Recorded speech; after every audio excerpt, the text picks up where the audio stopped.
ধর্ষকের মৃত্যুর আগে ধর্ষিতাকে মৃত্যুবরণ করতে হয়, এটা হচ্ছে আমাদের সোনার বাংলাদেশ। একজন ধর্ষকের জীবনের মূল্যটা এত বেশি যে তাকে ফাঁসির মঞ্চে দাঁড় করা যাবে না।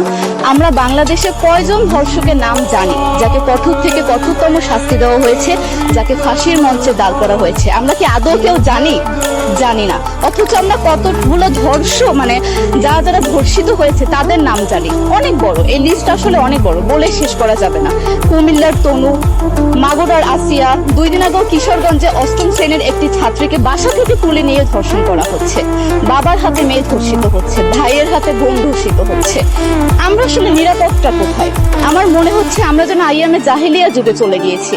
মাঝে মধ্যে মনে হয় এর থেকেও খারাপ সময় আছি আমরা, কারণ ওই যুগে মেয়েরা অ্যাটলিস্ট সম্মান নিয়ে মৃত্যুবরণ করতে পারতো। জন্মের পরপর জ্যান্ত মাটিতে পুঁতে দেওয়া হতো, আর আমাদের ধর্ষণ করে নির্মম ভাবে তারপর